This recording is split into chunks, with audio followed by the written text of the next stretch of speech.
the big picture is, I mean, there's two things as a business owner and a CEO that are more important than anything. It's time and it's money. It's those two things, right? And your time is going to make you more money. So your time has to be focused on the things that will generate revenue. Problem is, a lot of CEOs are focused on doing things that aren't always revenue generating. Those are things that we can delegate, that we can hire people for.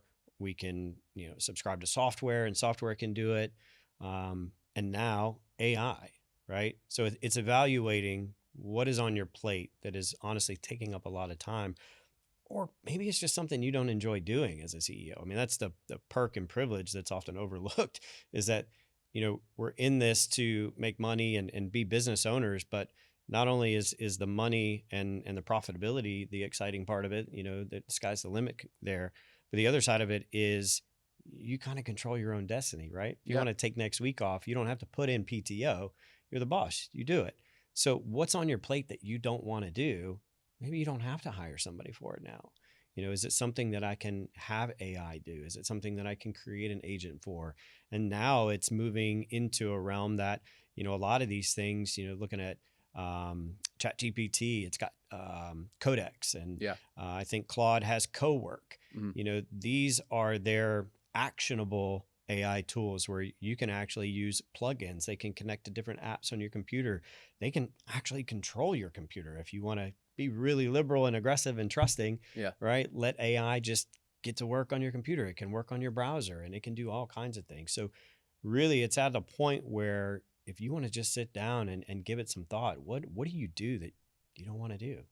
I know you could talk to your blue in the face about tracking and the value of it, but from my vantage point, what AI is great at is comprehending large quantities of data. Like, yes, it can get you answers, but that's what it's great at. That's what it really, really excels at. And being able to put like an Excel spreadsheet into it that says, hey, here are my numbers. I did 12 seminars in the last 6 months. These are the numbers. But being able to input that data and then letting AI cook and saying, these are pointing out your inefficiencies. 100%. And analyzing the data. I think every advisor should be using Swivel. Like the CRM that we built with them, Impact Command by Swivel is fantastic. It does so much more.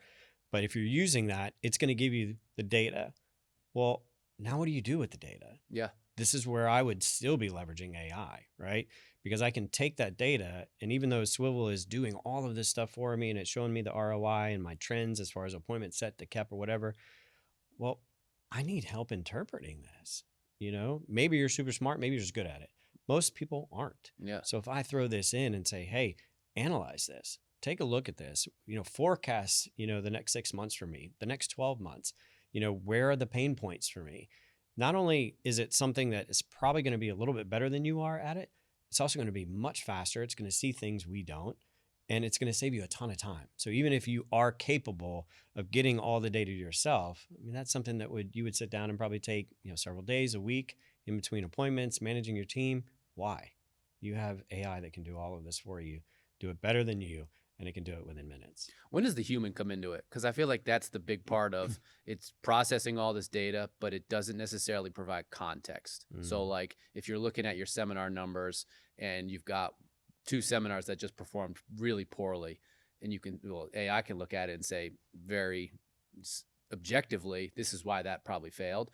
But then you can always put the human element on it and say, well, we had weird weather that day. It rained really, really hard at 5 p.m. And I think that's why those seminar numbers are down. So where does the human come into it generally when it is processing information and tracking the data? I think that's such an important question because it goes back to the importance of the data going in.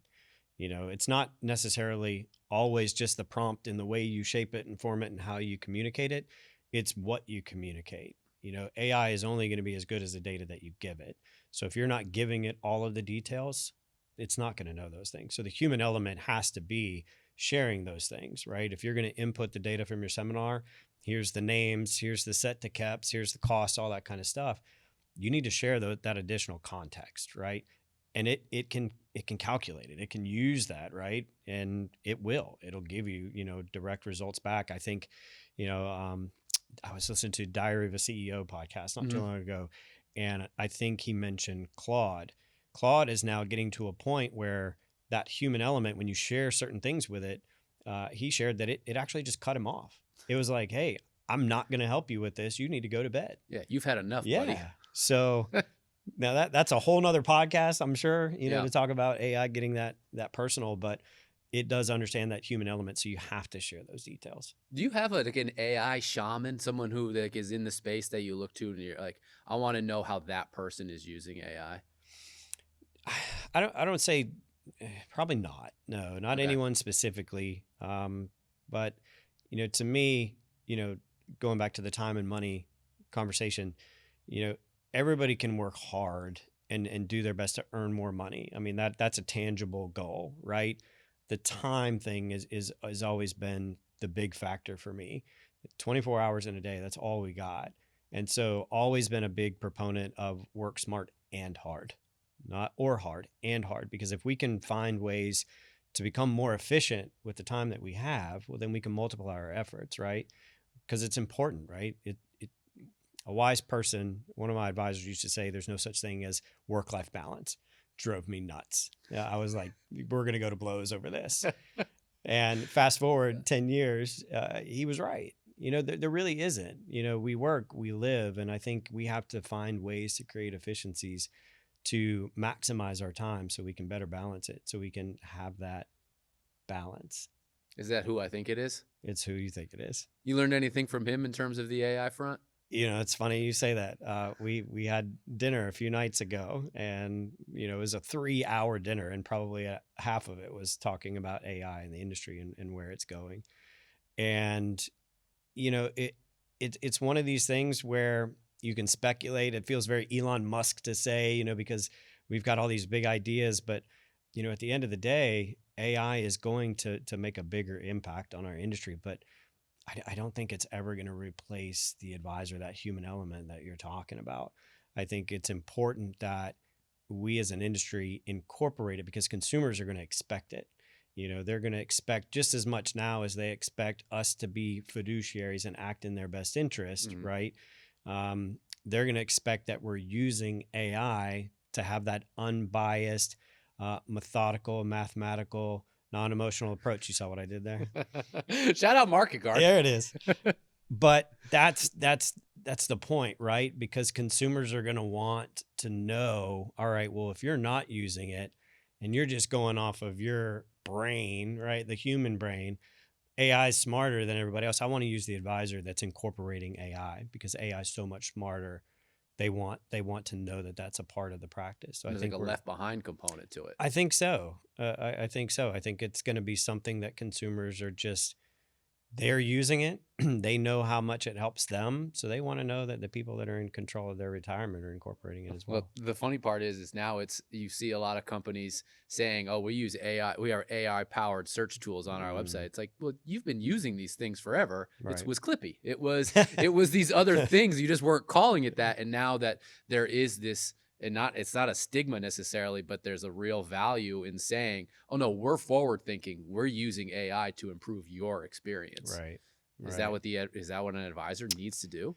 Yeah, I think communicating it and maybe even marketing it. Yeah, maybe I haven't thought of it that way, but to be on the forward end of it and making sure consumers are aware, it can be very marketable. I mean, everywhere you go, I mean, grocery stores like, AI, and I'm like, what? I just want to buy a bag of chips. Yeah. So yeah, I think that could be very well where we're headed. Since you are in the space and you do talk to a lot of advisors, what's the cause for concern in terms of the industry and what you see with AI? If there's one thing, I think there's the fear element. I really don't want to see our industry start getting scared. I don't want to see people, because I hear it now every now and again, just, oh no, AI. I would really like to see people embrace it. We have a lot of veterans in the industry that have been doing this for a long time. There's not many people in their 30s and 40s that are doing retirement planning. We're starting to see a little bit of that trend, but because of that, most of the people that are doing it, they don't embrace technology. No, they're doing it the way they've always done it. Doing it the way they've always done it. Now, they embrace it in the sense that they want it in their office, they want it in their practice, but they don't personally embrace it, right? So having staff or people in the office that can do it, show them how to do it for them, I think is incredibly important. But I just don't want to see people shy away from it. I would like to see people learn how to adopt it, incorporate it, and amplify the efforts. Again, work smart and hard. I know what you're thinking. Who needs another podcast about AI? You're right. Here's an impactful conversations in which we talked to Dr. Ronnie Sacca. He designed his own index that tracks media narratives, and it's pretty interesting if I say so myself. You can check out our house rules here. And of course, like and subscribe. It's the best way to stay up on top of our newest content. And we'll see you next time.